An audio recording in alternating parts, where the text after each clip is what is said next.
Fala galera, eu sou o Fabiano Bandeira e aqui no meu canal, muito Botafogo de futebol e regatas. Fim da data FIFA, reinício do Campeonato Brasileiro. Lucas Perry esteve com a seleção brasileira, embora não tenha atuado nas duas primeiras partidas das eliminatórias para a Copa do Mundo de 2026. Vitória sobre a Bolívia por 5-1, vitória sobre o Peru por 1-0. Com 100% de aproveitamento, Lucas Perry volta feliz ao Botafogo e, claro, será titular no próximo sábado, às 21 horas, contra o Atlético Mineiro, em Belo Horizonte, pela 23ª rodada do Campeonato Brasileiro.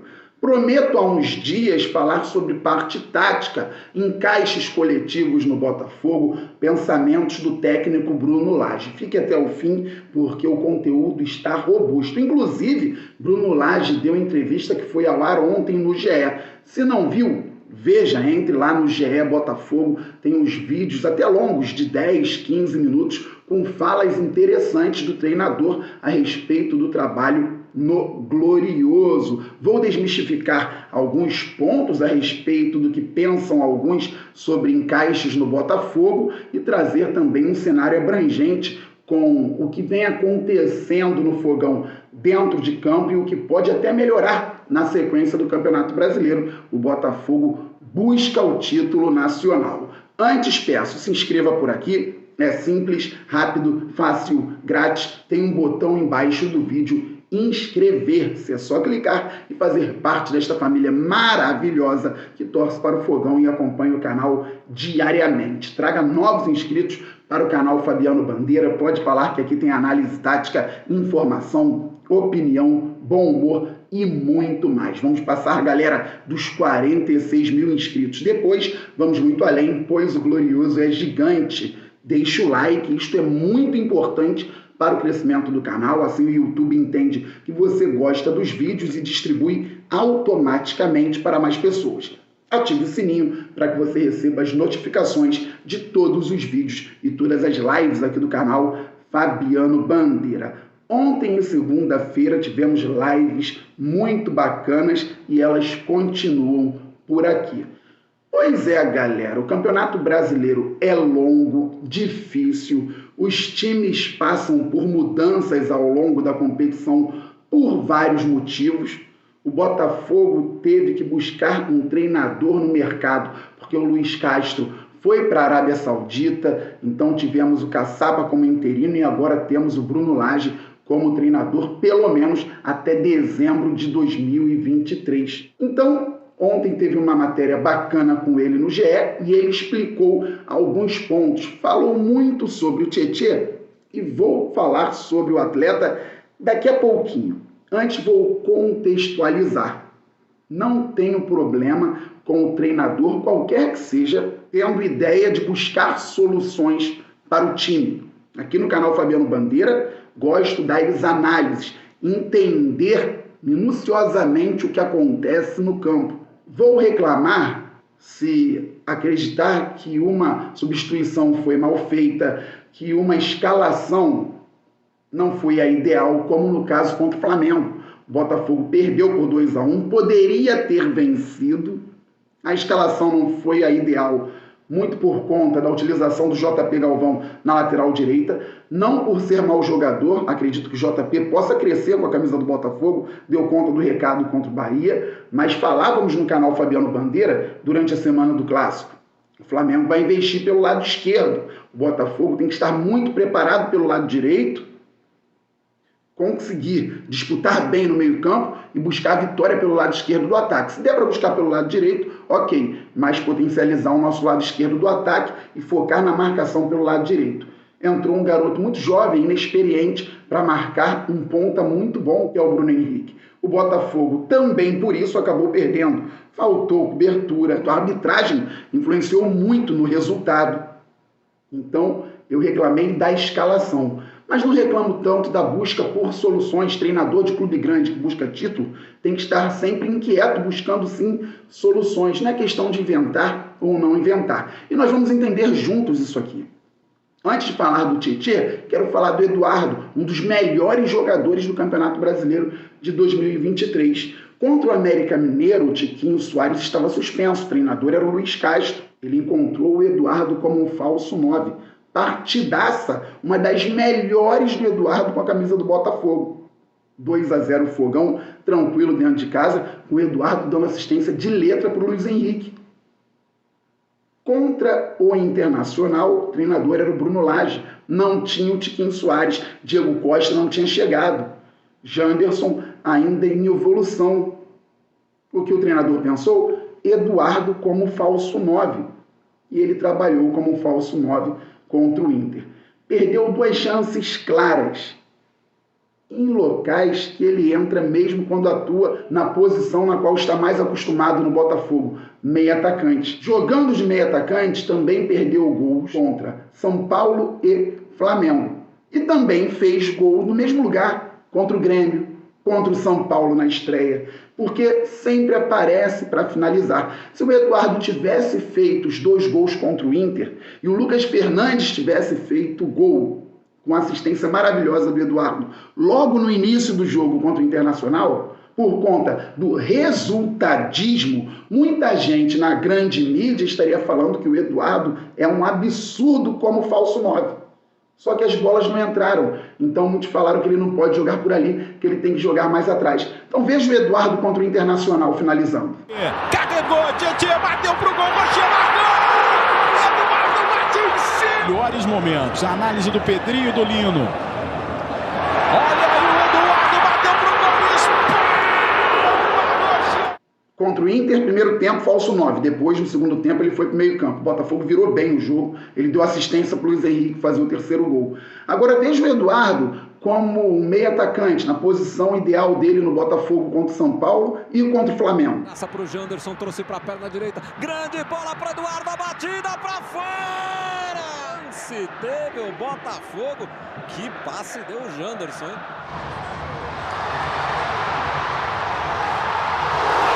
Então a questão não é o Eduardo jogar de falso 9 ou não. A questão é que, infelizmente, nos últimos jogos, o Eduardo perdeu gols importantes. Perdeu gols importantes como falso 9 contra o Inter, gol importante como meio atacante contra o São Paulo, gol importante como meio atacante contra o Flamengo. Não tem culpa o Bruno Lage. É a finalização do Eduardo, que é um baita jogador. Vou até lembrar, Eduardo fez golaço contra o Grêmio, abrindo o placar para o Botafogo. Deu assistência contra o América Mineiro, golaço contra o São Paulo de cabeça na estreia. O Eduardo joga muito. Eu só estou contextualizando. Não há problema no treinador buscar solução. Eduardo poderia ter feito 2 gols contra o Internacional, jogando como falso 9. Bem, Diego Costa está aí, evoluindo, fez 2 gols contra o Bahia. Ótimo. Mas o Glorioso busca outras soluções. O Bruno Lage ontem falou muito sobre o Tietê na entrevista ao GE.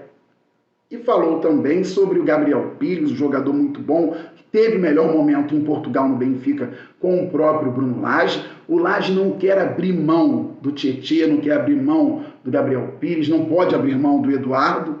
Quer o Marlon Freitas como primeiro volante, um dos melhores do campeonato. Então ele busca um encaixe. Acontece que até por conta disso, mesmo sem o Gabriel Pires no segundo jogo como titular, o Tietê foi escalado como um meia pelo lado direito contra o Defensa e Justiça nas quartas de final da Copa Sul-Americana. No primeiro jogo no Newton Santos e no segundo jogo em Buenos Aires.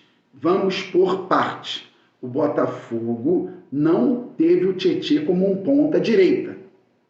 Vou explicar. Depois vou contextualizar e vamos entender juntos como o Tietê foi e pode vir a ser importante jogando um pouco mais para o lado, mas não como um ponta. Já adianto, o Botafogo não foi eliminado porque o Tietê jogou pela direita. O Botafogo quase se classificou enquanto o Tietê esteve pela direita. Vamos compreender? Pois bem, galera, primeiro tempo no jogo do Rio de Janeiro. Tietê vai do meio para a direita, recebe uma bola boa do JP Galvão e devolve muito bem. Ali o Tietê não está como um ponta, ele está aberto, mas não está lá perto da linha de fundo. Dá um bolão para o JP Galvão que cruza, o Matheus Nascimento divide, a bola chega limpa para o Lucas Fernandes fazer 1 a 0 para o Botafogo e o Lucas Fernandes perde o gol. Tão claro quanto o Eduardo, quanto o Internacional. Infelizmente, o Botafogo não abriu o placar ali. Teria sido importante o Tietê pelo lado direito. Só que o Tietê não estava jogando sempre aberto. Nem nesse lance. O Tietê, na verdade, ele vai de dentro para fora. E vocês podem perceber em outro lance o Tietê trabalhando por dentro, uma bola que chega ao Matheus Nascimento, que dá de primeira para o Vitor Sá entrar na área. Poderia finalizar e fazer o gol. O Vitor Sá prefere buscar um companheiro por dentro, mas o Botafogo acaba perdendo a jogada. O Tietê estava mais para a esquerda que para a direita. Que ponto é esse que joga tanto por dentro ou pelo outro lado? Que é isso? Chute do Lucas Fernandes agora. Jogada pelo lado esquerdo, o Lucas finaliza muito bem. Seria um golaço se o goleiro não estivesse atento. Olha o Tietê ali por dentro. Chute do Hugo. E não foi uma jogada que foi se desenvolvendo. Lateral cobrado, Gabriel Pires deu a bola no Hugo, o Hugo finalizou, o Tietê está ali por dentro. Então o Tietê, gente, não foi ponta direita. Não é porque foi visto na escalação que ele estava aberto na direita que ele teria sido um ponta. Ele não chegou nem perto da linha de fundo. No segundo tempo, o Tietê estava um pouco mais por dentro, embora ainda pelo lado direito. O JP Galvão ganhou 2 vezes a bola na cabeça. Tietê entendeu que a bola iria para o Diego Costa e abriu. Não foi ao fundo. Olha onde o Tietê está. Abriu. Diego Costa deu de primeiro um bom passe. O Tietê dominou, levantou a cabeça, cruzou. Assistência. Gol do Gabriel Pires. Então olha a importância do Tietê como um meia pelo lado direito. E não exatamente como um ponta. Qual a ideia do Bruno Lage, gente, se tiver o Tietê e o Gabriel Pires ao mesmo tempo em campo? 4-1-3-2, vou explicar. Marlon Freitas, primeiro volante. Tietê, um segundo homem um pouco mais aberto pela direita. Eduardo, meia atacante. Gabriel Pires funcionando como funciona, como um meia, trabalhando pelo lado esquerdo. Um ponta fazendo o papel de segundo atacante, pode ser o Vitor Sá, e um centroavante, que pode ser o Tiquinho Soares. Na hora de atacar, nós teremos o Tietê chegando, porque ele faz esse movimento, o Bruno Lage falou muito sobre isso, chega muito ali também dentro da área, pelo lado direito. Ele citou até o exemplo do jogo contra o Flamengo no primeiro turno.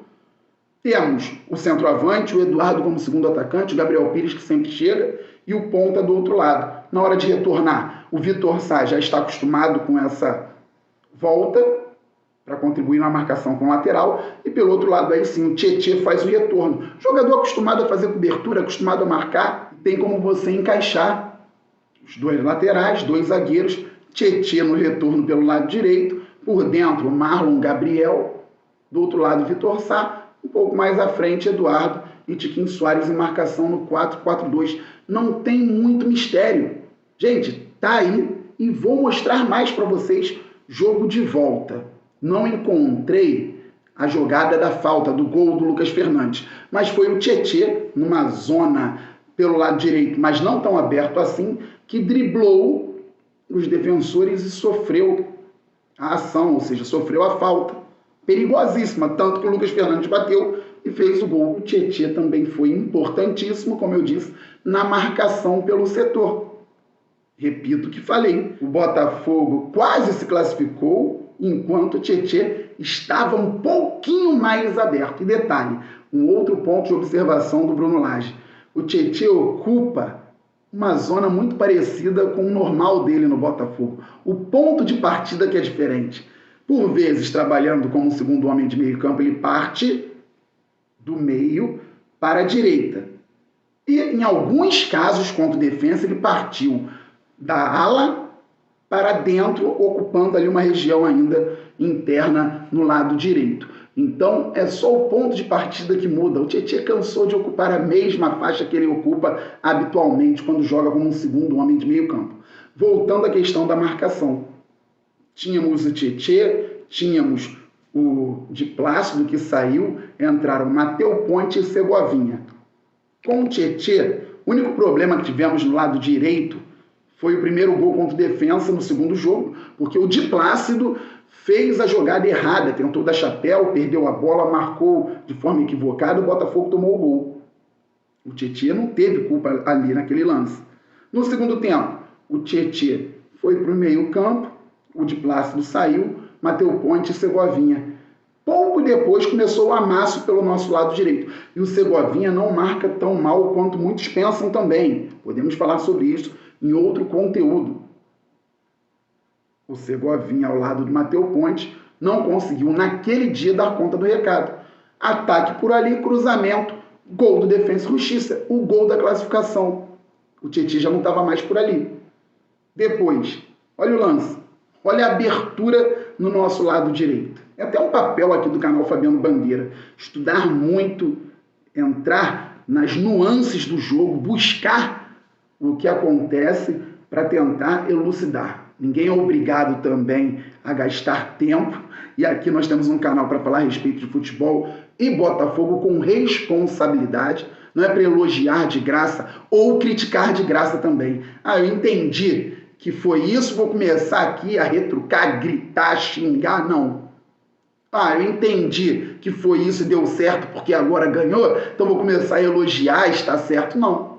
É observar, o contexto é este. Então, Tietê não foi um ponta, ele foi um meia numa espécie de 4-1-3-2 pelo lado direito e pode voltar a ser, porque o Bruno Lage ontem falou muito sobre isso na entrevista ao GE. Estou falando que ele disse ontem, não sei quando foi a gravação, mas foi ao ar ontem. O Bruno Lage não quer abrir mão de ter um meio campo forte, com Marlon Freitas como primeiro, Tietê um meia aberto, Eduardo como meia atacante, Gabriel Pires como um meia também construtor, e aí sim tem Vitor Sá e o Tiquinho Soares. Vitor Sá retorna por um lado, Tietê retorna por outro lado, porque também tem isso como característica. O Lage até citou o fato do Tietê ter jogado com o Diniz no São Paulo, como um ala e até mesmo como um extremo. Talvez não como um ponta, mas como um extremo. Por que estou contextualizando, trazendo aqui a questão do Tietê? Porque não tem problema com o treinador buscando soluções. Tomara que dê certo. Precisa encontrar encaixes, sim. É claro que para o jogo contra o Galo, a gente pensa muito num básico, no 4-2-3-1, com 2 pontas agudos, um centroavante. O Botafogo não vai ter o Gabriel Pires. Pode explorar, de repente, então, um jogo vertical em muitos momentos, reativo em outros, não dando a bola para o Galo o tempo todo, mas saindo em velocidade para surpreender o adversário. Mas em outros momentos ele pode usar o Tietê um pouco mais aberto, o Eduardo, Gabriel Pires, não abrir mão de qualidade no campo, porque um ou outro pensa que o Tietê está jogando de ponta e por isso ele está mal e que o Botafogo não vai construir. É o contrário. O Botafogo foi melhor com o Tietê um pouquinho mais aberto. É um exemplo e olha quanto tempo toma. E o treinador não faz esse tipo de coisa sem conversar com o jogador. É claro que o atleta tem que se sentir confortável em campo também. Beleza, galera? Isso aqui não é uma defesa ao treinador, tampouco uma defesa, uma ideia de um jogador atuar em tal posição. É uma constatação do que acontece no futebol. O canal Fabiano Bandeira está aqui para buscar incessantemente observações em cima daquilo que muita gente não vê por uma série de motivos. Estamos muito juntos. Saudações alvinegras, aquele abraço. Valeu, fui!